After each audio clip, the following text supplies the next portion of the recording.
Esther chapters 9 and 10. If you will turn to Esther chapter 9. I'm going to be wrapping up the study of Esther on today. It's been a good study. Hope you've got something from the study. I know I've enjoyed preparing the lessons. And I feel myself, this? I sound okay? Yeah, you're fine. Okay, I keep hearing rubbing in my ears. Okay, I've enjoyed preparing the lessons. I just enjoyed studying the Bible, period. But I particularly enjoyed studying Esther. Hadn't studied it this closely before, so really enjoyed the study, and hopefully you've enjoyed the presentations as well. Our quarter will end this week. This is the last week of the quarter. We start a new quarter on next Sunday, so get ready for that. Okay, so what I'm going to do is, in about a short period of time, I'm going to go through the first 8 chapters of Esther in a very short period of time, because if you don't know what's already happened, you're going to totally miss what's the wrap-up of the study today. So I won't go through all of this on the introduction slide. The author book talks about the Jewish feast Purim. We've talked all about that. We'll touch on that today.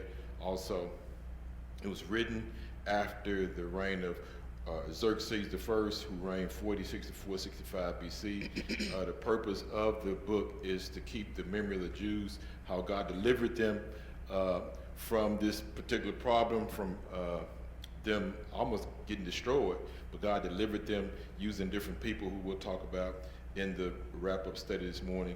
And then, of course, the theme is the character and the providence of God. God's not mentioned even one time in the book. He's not mentioned any in the book literally, but if you study it, you know that he's got a hand in this, right? He's got a hand in all of what takes place in the book of Esther. And keep in mind, I think I mentioned to you that chronologically, my mind works probably different than a lot of people's probably, but I try to keep up chronologically where I am. And of course, Esther is kind of weird. The book actually chronologically fits between Ezra chapter 6 and 7 from a chronological standpoint. So I think I mentioned that in one of the previous studies. So keep that in mind. Okay, now I'm going to zoom right through the first 8 chapters. In fact, Brother Thompson, if you can let me know when it's 9:20. Let me know when it's 9:30. Because when it's 9:30, I want to go on and get into chapter 9. Actually, let me know when it's 9:40, because it'll take me a minute to go through this. 9:40. Let me know. Yes. Okay. All right. So here's chapter number 1. You remember this chapter? This is going way back now, several weeks. The king dethrones Queen Vashti. Now, let's go back through some of the information. Let me see if I got to have something to write with. That won't write. So, the ones that won't write back here. Brother Michael help me keep those straight. Let's see. I'm trying to write 180. That one's not going to write either. Okay, I'm going to find one that writes. There we go. Okay, Xerxes, the king, had a celebration that lasted 180 days. Remember that? Xerxes had a celebration that lasted 180 days. And then at the end of that 180 days, he held a week-long banquet. At the same time, Vashti threw a party for the women. And then on the 7th day of that week-long banquet, the king, the Bible says, he's got a little full of that wine, right? I'm about to make a joke. I'm going to keep going. He got full of that wine, and then he commanded Vashti, while he was a little full of the wine, told Vashti to come to him, but she refused, right? Y'all remember that? Okay, and then the king went to his advisor and said, okay, what should I do? My queen, I told her to come to me, she won't come. What should I do? So his advisor said, well, her behavior is going to become known to all the women, and they're going to despise or disrespect their husband like she did, right? So they said, okay, a royal decree needs to be made, and put in the laws of the Medes and the Persians, and it shall not be altered. And what goes in the royal decree? That Vashti can no longer be the queen, right? And then her position going to be given to another, right? Remember those two things that had to be done.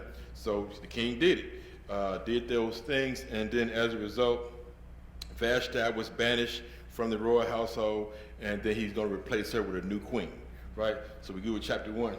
Okay, you on the edge of your seats, Rick? Okay, all right, so you can get chapter 2. Okay, all right, so let's keep moving. Okay, chapter number 2, there's chapter 2. Esther was made the queen. Okay, now, you got to keep up with these names. Okay, Xerxes, that's the king, and then we got,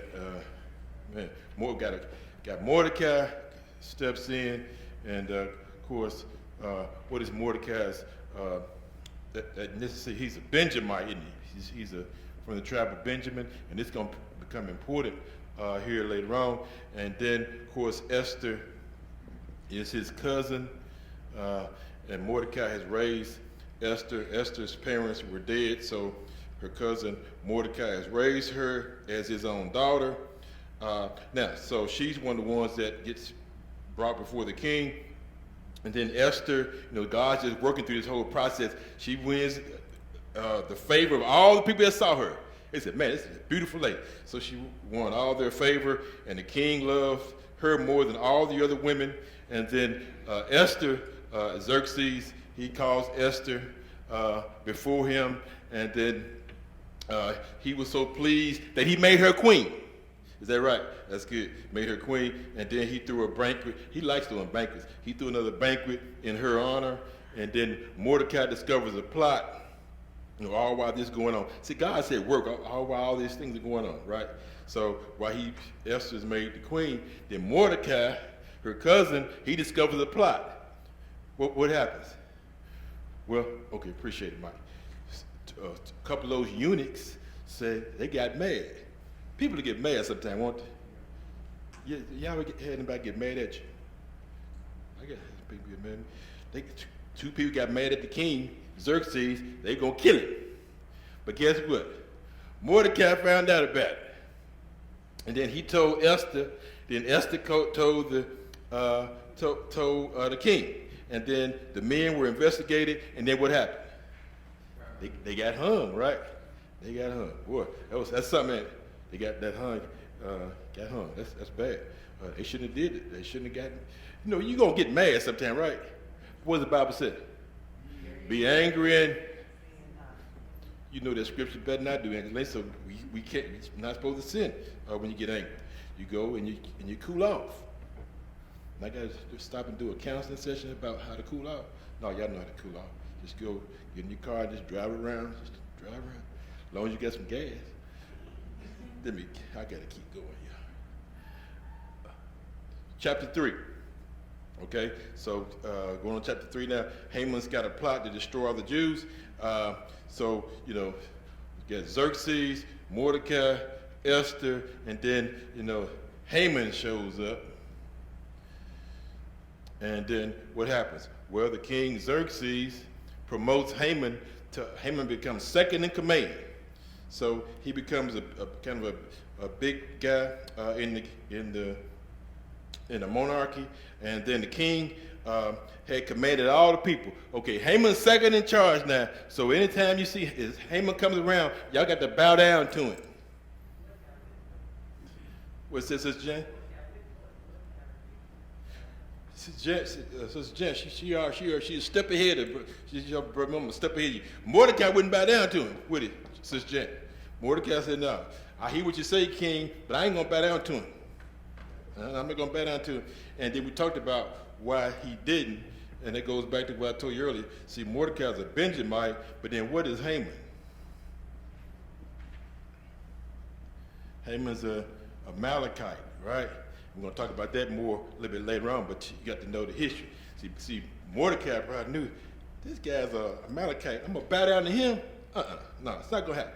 So he didn't bow down to him. So when they questioned Mordecai, why won't you bow down to Haman? He said, I'm a Jew. I'm not bowing down to that man. They probably still didn't realize what the significance was, but Mordecai did. So anyway, when Haman learned that Mordecai refused to bow down to him and that he was a Jew, what did he do? This guy won't bow down to me? Okay, well, and who was his folks? He's a Benjamite. He's a Jew, huh? Okay, I'm gonna kill him, but not just him. I'm gonna kill all his people. Are you that mad because this man won't bow down? You gonna kill not just him, but all of his people? You some kind of mad now, aren't you? Okay, you never been that mad, have you, Daenerys? Daenerys raised her hand. She said, "I've been that mad." No, you got a question. It's great that Mordecai was a Benjamite. God used that. I think the Benjamites are known for being kind of tough, right? The fighters. The fighters. I think we studied one time in the Judges, Daenerys, we studied a guy named Ehud. Ehud he was one of the judges. He was a Benjamite, and the Bible said he was left-handed. Okay. Now I played a little sports. It was always hard to guard those left-handed guys, man, because you kind of get off base a little bit trying to figure out where's this left hand. But yeah, to your point, them Benjamites, they were some tough guys. The nearer to your point, that's good. So Haman learned Mordecai wouldn't bow down, so he said, "I'm gonna kill all of them." Okay, now I'm gonna take care of him. He won't bow down. I got something for him. I'm gonna kill not just him. I'm gonna kill all of them. Okay, so that, of course, that wasn't a good thing, but that's what he did. Okay, what time you got, Brother Thompson? Okay, I got 10 minutes to get through the other 6 chapters. Okay, now there's chapters 4 through 6. Brother Williams did these a couple weeks ago. I was gone. So here's 4 through 6. Go through in a nutshell. Chapter 4. Haman plans to destroy all the Jews. And then when Mordecai heard about what the king, and Haman had got the king convinced to kill all Jews, Mordecai heard about it, what he do? He started mourning, right? Got put on sackcloth and ashes, and him and all the Jews started mourning. And then he got word to Esther. He said, "Esther, you got to go in and tell the king that this can't happen. He can't kill all us, all your people. That can't happen. You got to go tell the king." So Esther, Mordecai told Esther, "You got to go beg the king to spare our lives." So Esther explained, I just can't go to the king. It's not like going over to the neighbor's house and knocking on the door and say, "Can y'all come to me?" You just can't go to the king. The king has to summon for you to come to him. You go to him and you ain't been summoned, you can be killed. So she said, I guess Esther thought about it. She said, "Well, I just got to go."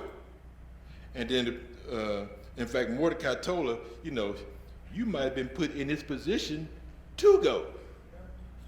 God might have put you in a position to do something.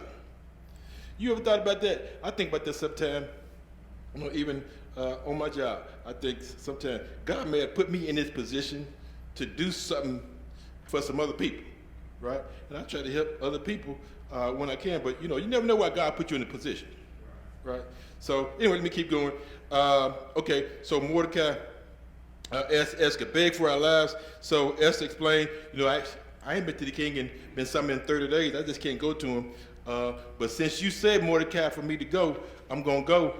And she said, "If I perish, I perish." Okay. I took some guts, didn't it? Okay.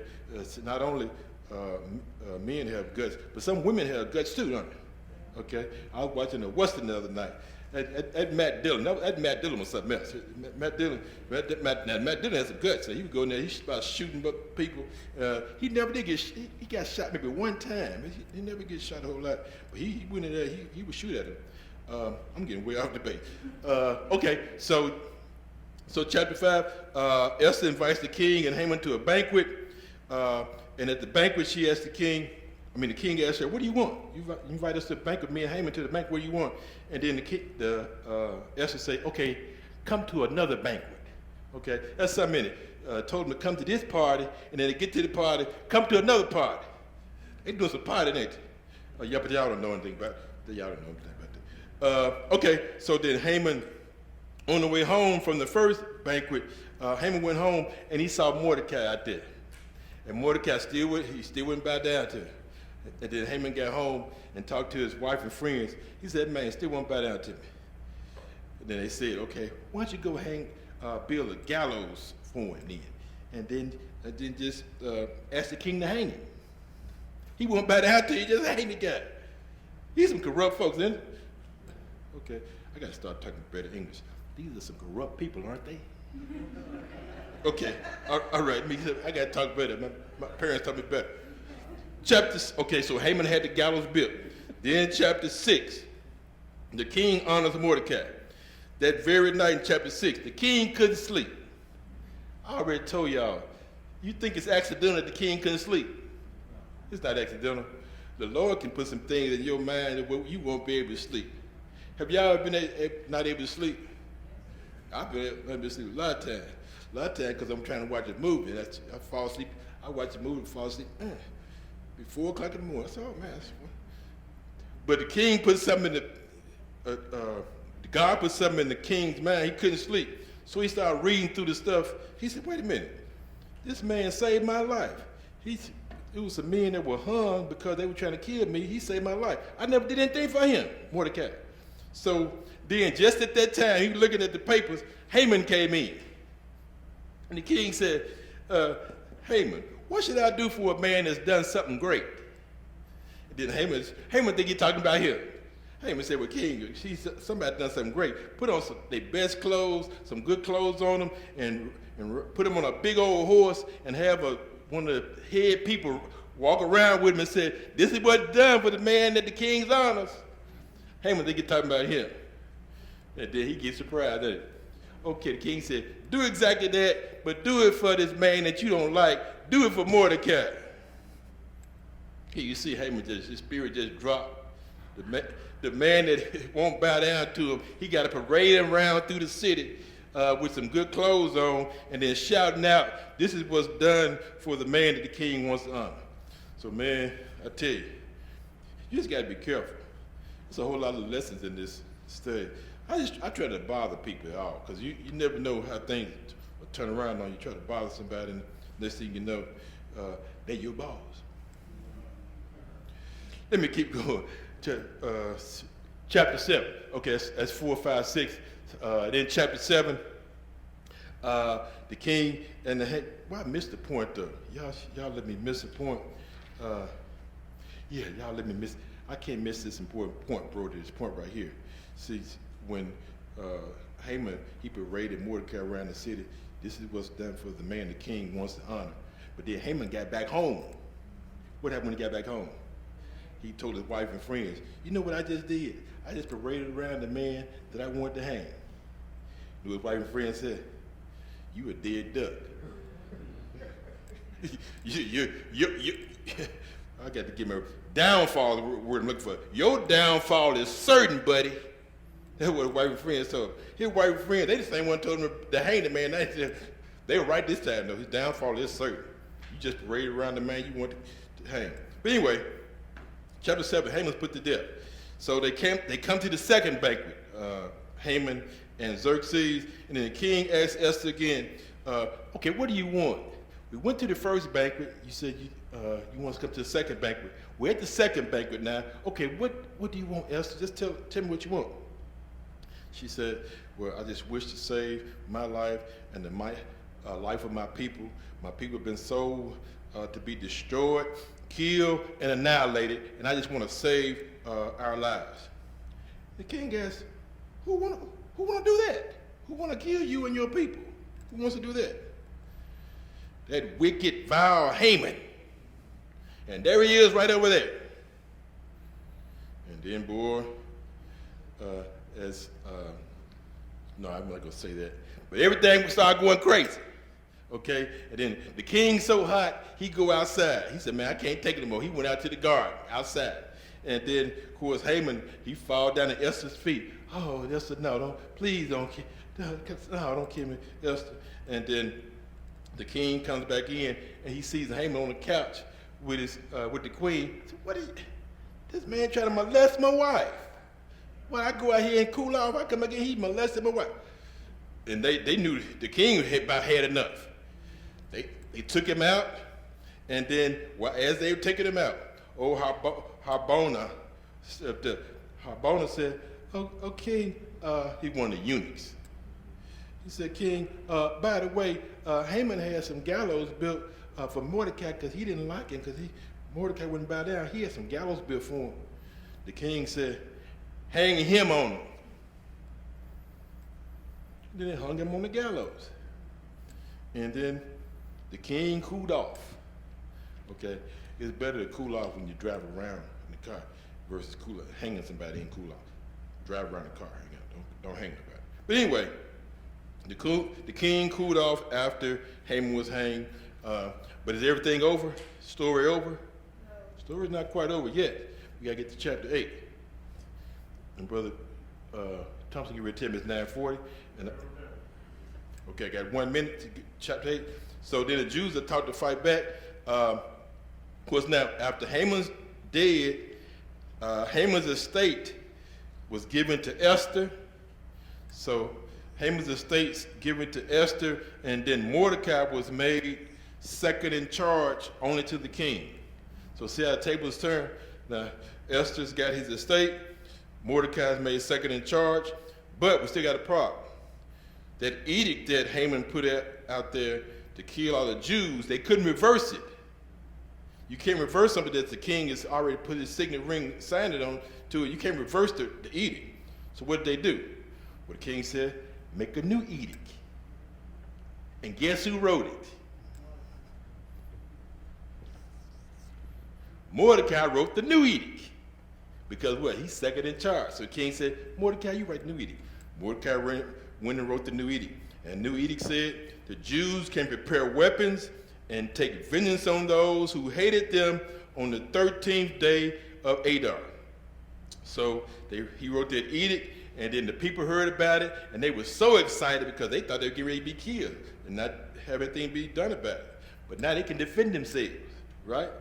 See, it's one thing to be on the offensive, on the defensive, just running, scared, but it's another thing to be able to defend yourself. Is that right? So they were to defend themselves.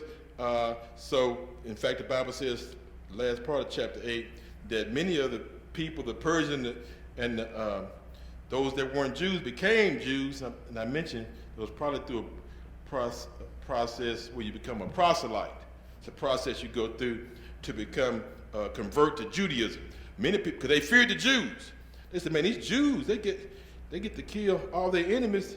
Everybody got afraid. So they became proselytes, converted to Judaism, so they wouldn't be killed. Okay? So yeah, all that was going on in chapter 8.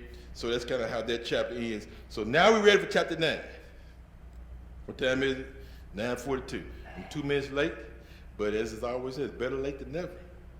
Okay? So now we're going to jump into chapter 9. So what I'm going to do is I'm going to play chapters 9 and 10 because 10 is only a couple of verses. So I'll play both those chapters, and then we'll wrap up the study, and then I'll make a couple of points.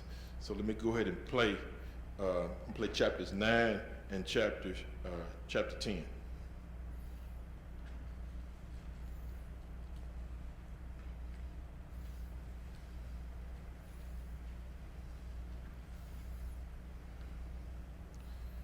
Okay.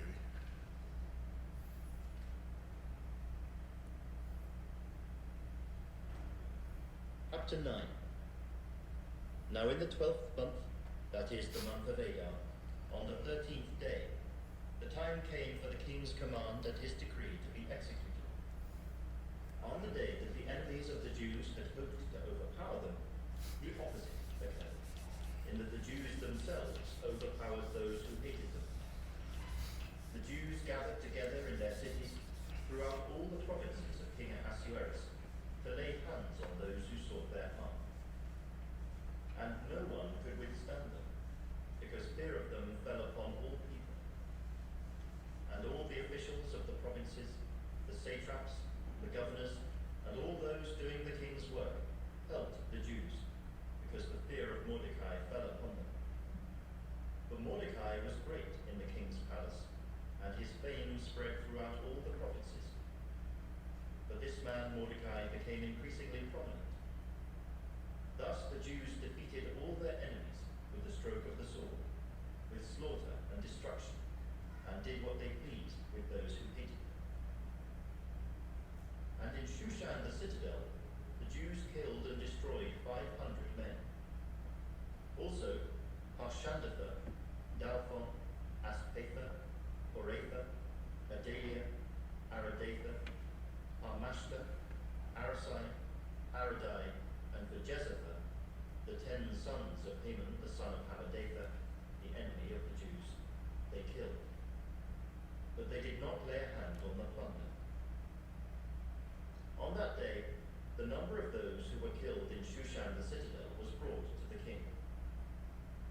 king said to Queen Esther, "The Jews have killed and destroyed 500 men in Shushan the citadel, and the 10 sons of Mhoon.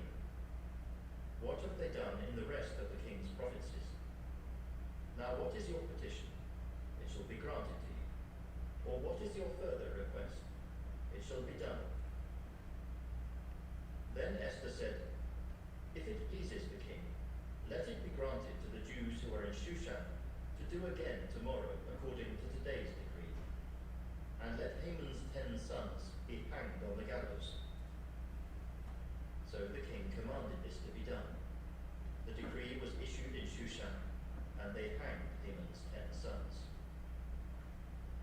And the Jews who were in Shushan gathered together again on the 14th day of the month of Adar, and killed 300 men at Shushan. But they did not lay a hand on the plunder. The remainder of the Jews in the king's provinces gathered together and protected their lives, had rest from their enemies, and killed 75,000 of their enemies. But they did not lay a hand on the plunder.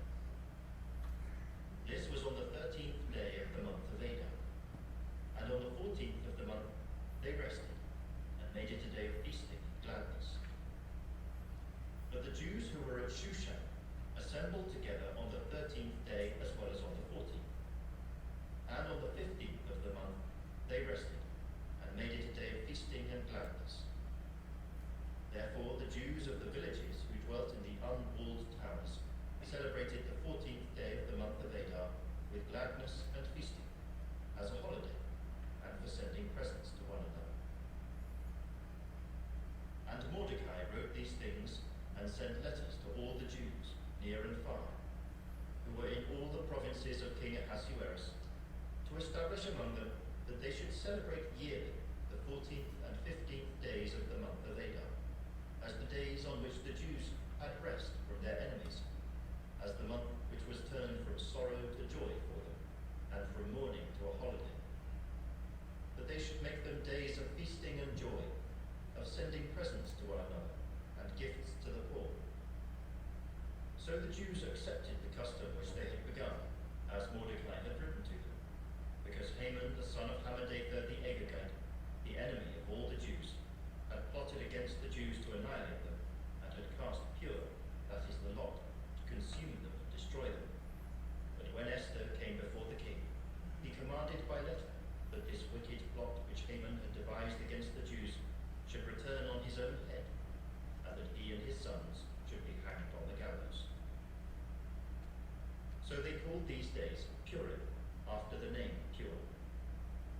Therefore, because of all the words of this letter, what they had seen concerning this matter, and what had happened to them, the Jews established and imposed it upon themselves and their descendants, and all who would join them, that without fail they should celebrate these 2 days every year, according to the written instructions and according to the prescribed time, that these days should be remembered and kept throughout every generation, every family, every province, and every city, that these days of Purim should not fail to be observed among the Jews, and that the memory of them should not perish among their descendants. Then Queen Esther, the daughter of Abihail, with Mordecai the Jew, wrote with full authority to confirm this second letter about Purim.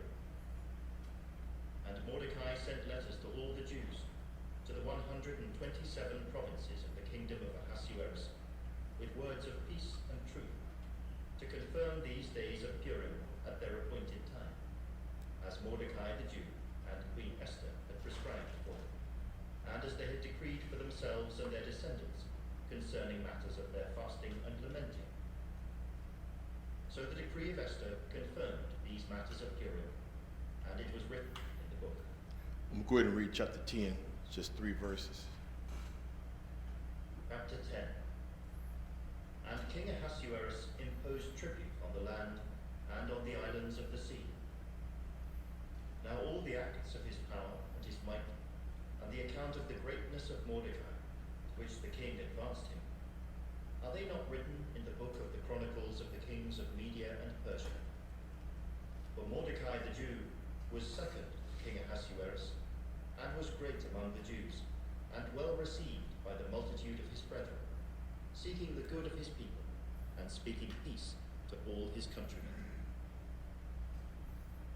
Okay, that's chapters 9 and 10. Let me go through my outline for chapter 9 quickly.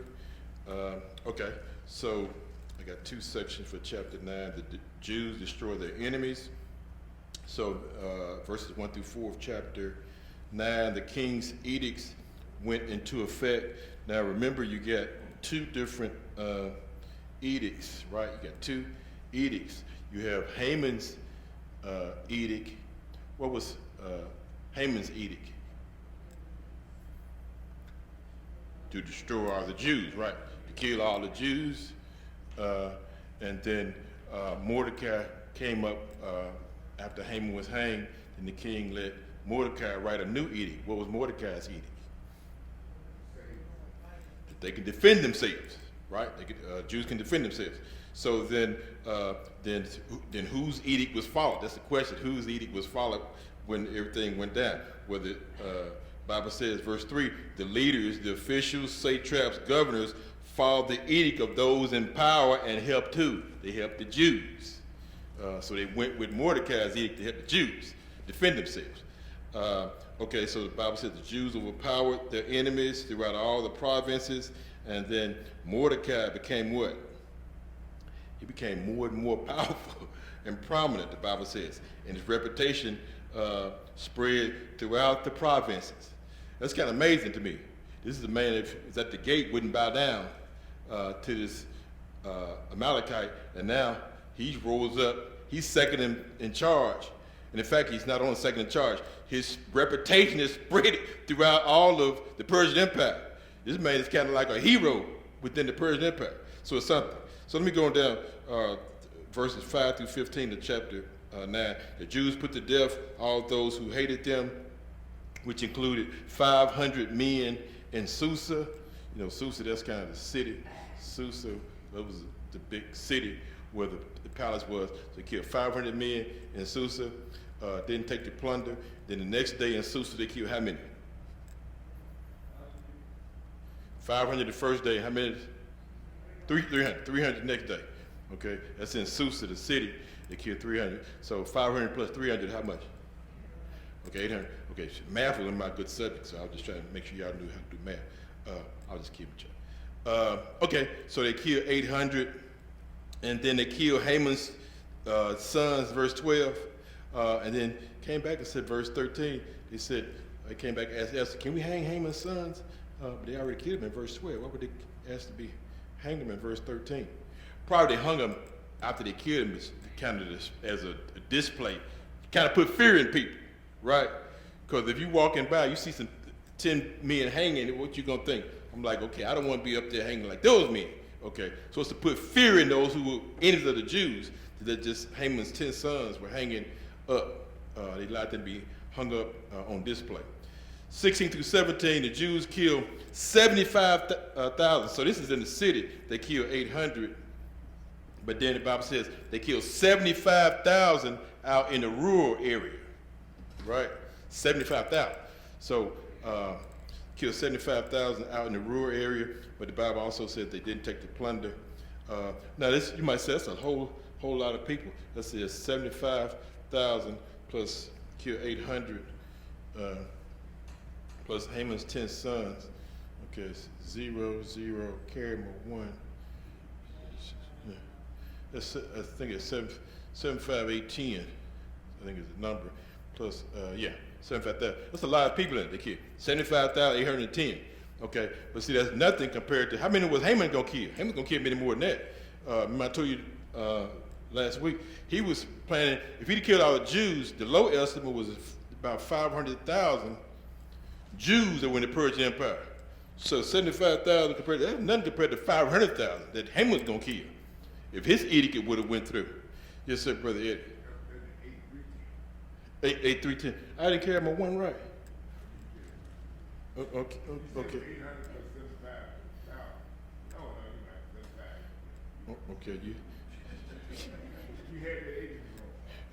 I can't mess with it.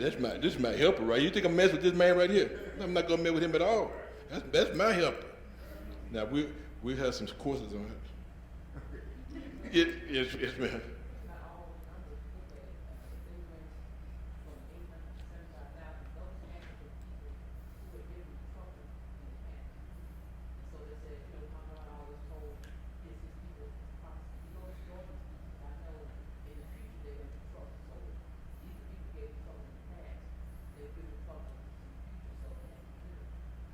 Mm-hmm. Right, right. The troublemakers, your point, Sister Wilbur. Yeah, which if there's any kind of lesson in that, Sister Wilbur, don't be a troublemaker, and you might get spared. Right. God definitely watch. Right. Okay. Let me go. We're close to 10 o'clock. I think, brother. Time to get rid of tip. 9:55. Okay. So one other point I want to make. A couple more points I want to make. This is one I think very important point. It's said a couple times in chapter 9 when they killed all these men, but they didn't take the plunder. Verse number 10. Then they killed all these. They killed 75,000 out in the rural area throughout the Persian Empire, but they didn't take the plunder, the spoils. What do you think about that? Kill all the folks, but they didn't take the loot. You know, as Marshall Dillon, they come and shoot the town up. They go in and take all the stuff, ride out with them on the horses. You know what I'm talking about? The spoils. But they didn't take the spoils in this case. What do you think?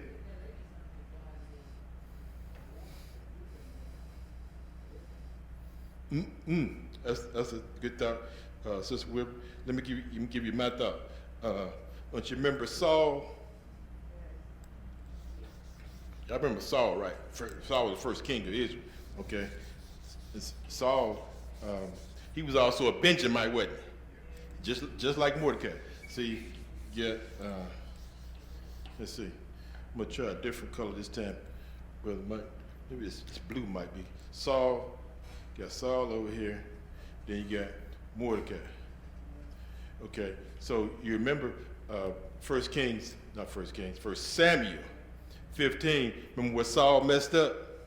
He was told, see, this is all about the Amalekites now, because Saul was told to destroy the Amalekites in 1 Samuel 15. But what happened? He was supposed to utterly destroy them. But what did he do? He didn't utterly destroy them. He killed a lot of them, but he brought back some of the best of the spoils. I'll try to remember that story. He brought back the spoils and brought back King Agag. But then Mordecai, what did they do? When they went out and did the killing, they killed the people. And even the king told them in the edict, I think Mordecai wrote the edict, you can take the spoils. But guess what? Mordecai, he didn't take the spoils. Didn't take it. Spoils. I think it has to do with, Mordecai, he's behaving the exact opposite of his ancestor. He's kind of showing that, yeah, man, this man here is great. His ancestor Saul wasn't so great. He was great initially as a king, but he messed up later on. He's supposed to kill all them people and didn't leave nothing, but he brought some stuff back. Mordecai said, I ain't gonna be like this. I'm not gonna take no spoils. I can take them. I ain't gonna take them though. I ain't gonna do like he did. He brought the spoils back. This Mordecai just kind of showing his greatness. God using him to show that he's a cut above what Saul was. Yes, sir, brother Mooney. That's my cousin. He's gonna bring up another point about this. Yes, sir, brother Mooney.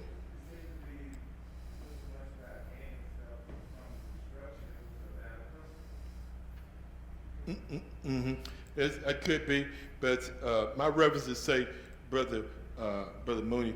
It's a big word. Now, brother Red's out now. He's a scholar.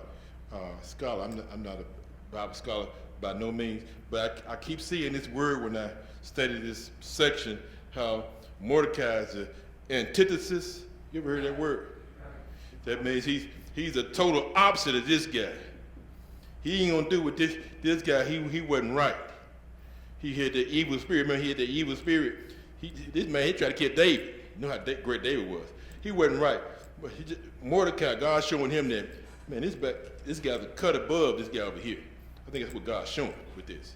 This guy, he ain't like this guy over here. Okay, you ever seen anybody in the same family, one was totally different than the other? I've seen it. I've seen it today. But yeah, he just showing that he cut above his ancestor saw. And then Feast of Purim, that's what all this is about. The Feast of Purim, let's see, verses, last part of chapter 9, the 14th and the 15th became days of feasting and rejoicing. And there was a 2-day holiday was known as Purim. It's all about the casting of lots. What's the casting of lots? What's it all about? Casting of lots. What it refers to what Haman did when he figured out he was going to destroy the Jews. They cast lots to figure out what day he was going to do it on. So they named this festival after that whole process, right? Call it the Festival of Purim. It's similar to what we do today. Rolling dice. Y'all never rolled dice. Brother Mhoon? No, Brother Mhoon. Oh, you did? Okay, you didn't. Okay, I didn't think so, Brother Mhoon. Okay, but you're similar to what we do today when we use dice. And then letters, the Bible said, was sent throughout the kingdom telling the Jews to celebrate the Feast of Purim every year as a remembrance of how God delivered his people. And then last chapter 10, it's only 3 verses, says first verse of chapter 10, the king imposed a new tribute. Man, I hate to, anytime I see that word tribute, I kind of draw up. I draw up even today when I get my tax paper. They start sending me stuff about taxes. I draw up. But yeah, the king imposed a tribute on the entire empire. Some kind of taxation, and probably some forced labor was along with that taxation. But the book wraps up with high praise for Mordecai. This guy got promoted, became second in command to the king, and his popularity among the people continued to grow. Then I got a big question mark down here. Why did his popularity grow? Because he worked for the good of the people. Anytime I see somebody working for the good of the people, I get excited. Somebody working for the good of the people. And then my notes also say he worked for the security, welfare, and peace of all his people. So not just good, but peace and welfare of his people. I like that.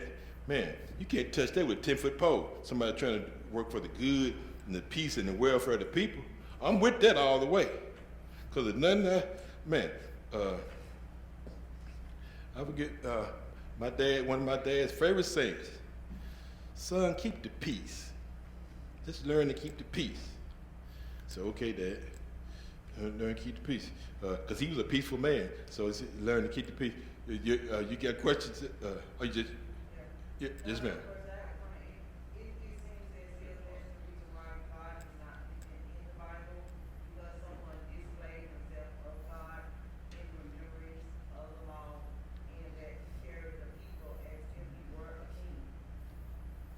Okay, I didn't hear your total question, Sister. I made a comment. I said, Oh, come in. that's the reason why God was not mentioned in the Esther, because it seems as if someone displayed himself to be of the Lord, to follow his commandments and stuff. That's what I was trying to say, because how he went up, Mordecai followed the law, and then he went about to display his God in him. So that's the reason why God was there. He was there, but he was there in Mordecai. Okay, your point about how even though God's not listed in the Bible, in Esther, he was in there. That's your main point. That's a good point, Sister Jen. That's a real good point. Okay, Brother Thompson told me it's 10 o'clock, so let me go straight to my points so I can wrap up. And this first point is going right into what we just talked about, Mordecai's greatness. I was just looking at this the other night, last night particularly. Esther's name is on the book, but Mordecai was probably more of a key hero in the book, right? I mean, maybe I may be misreading it, but he sounds like he's more of a key hero. And just look at what he did. He raised Esther, raised his uncle's daughter, guided her on how to carry herself when she became queen, right? He told her, now don't reveal who you are until the time became right? She kept to herself who she was when she became queen. And then he told her, once he found out about the plan, to kill, Haman's plan to kill the people, he told her, you got to go in and talk to the king. If you don't go in and talk to him, we're in trouble. You got to go in and talk to him, and she eventually did. He didn't bow down to Haman. Man, that was a big part of this book. Didn't bow down to Haman. He discovered the plot about the men that going to kill the king. That became pretty important too. Discovered that plot, and then of course, as you got later in the book, he wrote that new edict on how the Jews would defend themselves against their enemies, and that's based. A lot of that's based on what is the Feast of Purim even today. So in chapter 9, the people, all the officials, they worked on behalf of the Jews. Why? Because the fear of Mordecai fell on them. Chapter 9, verse number 3. And then chapter 9, verse 4, this man Mordecai became increasingly prominent and powerful. And then chapter 10 starts off with the greatness of Mordecai. So man, as Mordecai was great, and as I just said earlier, because I think a big part of it, because he worked for the good of his people, right? For the good of his people, for the welfare, peace, security of his people. And man, I just got so many notes down here. I don't even have time to go through all these notes I have. Man, it's already 10:06. But I got right here in my notes, I got Joseph right here. I just thought about Joseph when I was thinking about the greatness of Mordecai. Remember Joseph?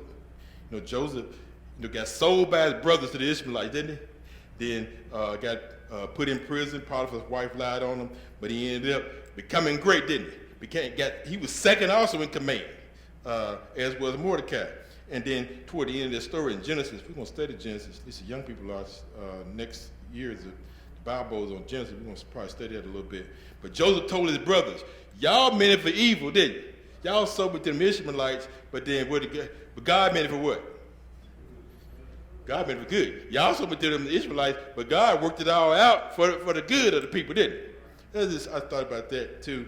And then I also thought about Jesus with this. Man, you got to think about Jesus with this whole story. Jesus, I just keep thinking about all the time where, Luke chapter 2, it's a 12-year-old boy got separated from his parents. And then they found him, 3 days later? What are you doing? Don't you know we upset? You all feel wandering around by yourself. What are you doing? What did he tell him? Don't you know I'm over here taking care of my father's business? 12-year-old boy.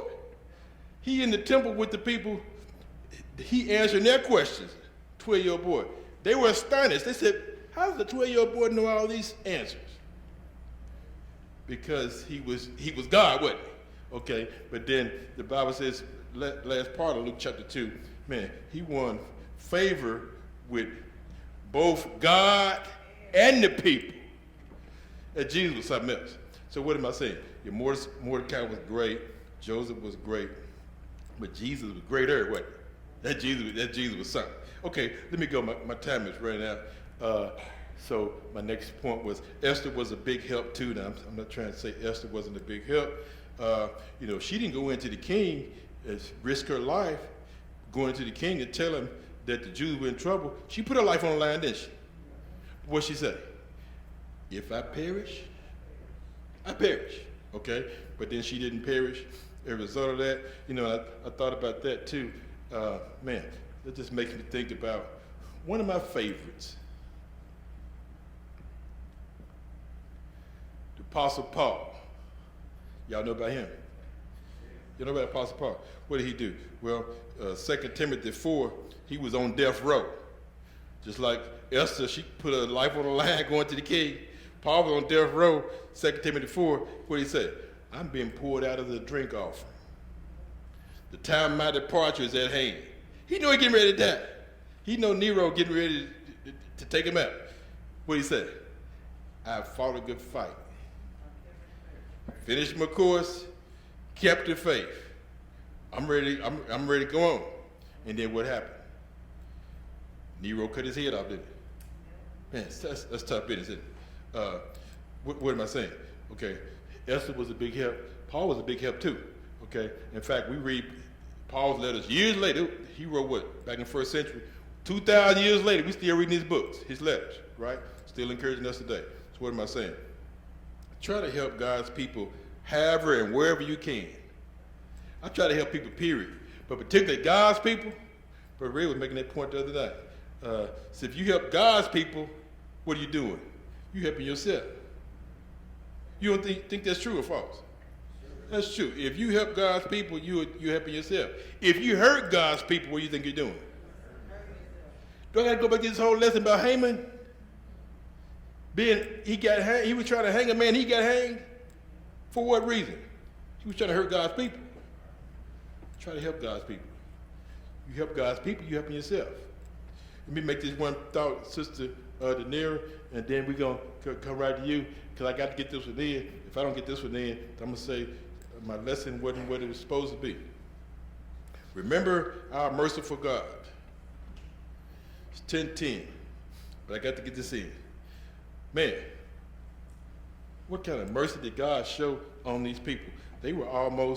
These Jews were almost annihilated, and then they became victors in the story, didn't they? Okay, man, if I had time, we can go through a bunch of stuff. I got here in my notes, Old Testament.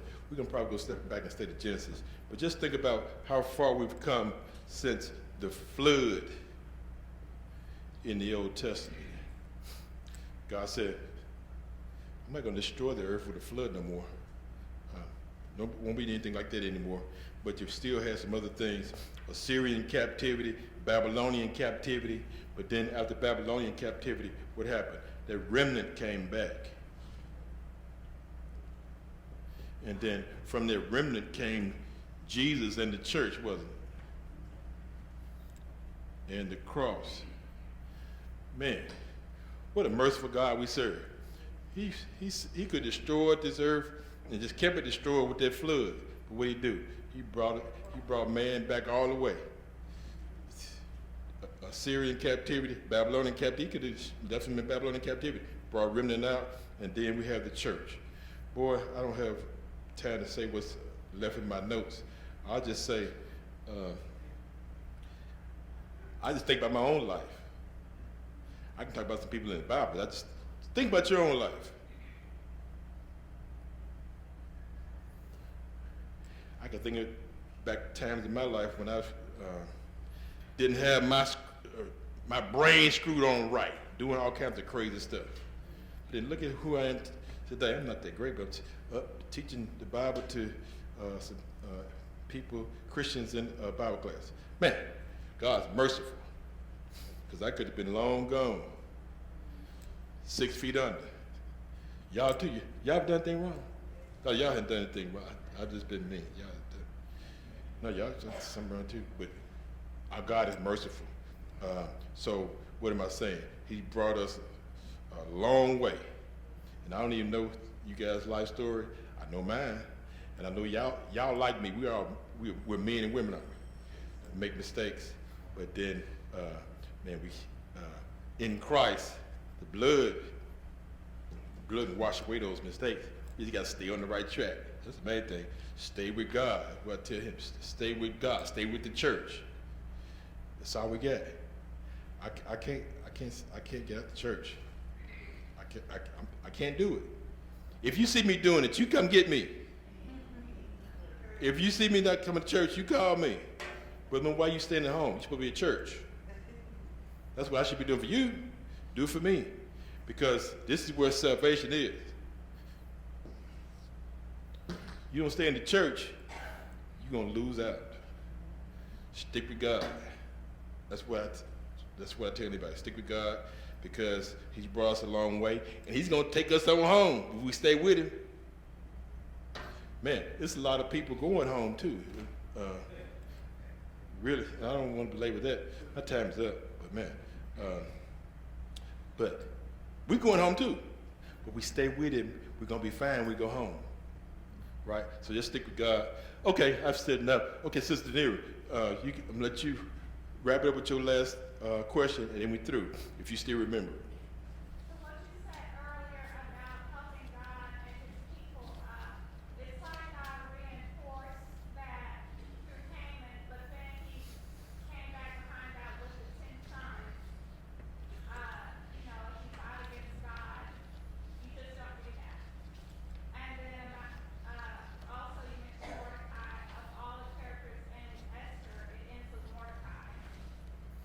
That's kind of that's what I was saying with my first point. You would think Esther would be kind of the heroine, and she was the heroine, but Mordecai was kind of a step above because of all the things that he did, working with her and getting their people saved. But to your point, man, that's one of the last things you want to do is hurt God's people. I'm trying to help God's people. I'm not going to try to hurt them. I got to help them because I am one of God's people, and I want help. I need help. But we should be, the last thing on our minds should be to try to hurt the church. Christ died for the church. You're going to hurt what he died for? That's improper thinking. Help the church, you'll be blessed. That's the last bell. Study Psalms book 5 for next quarter. Brother Thompson will be teaching. That's Psalms 107 and 150. So start studying Psalms 107 for next Sunday. Jesus, Jesus.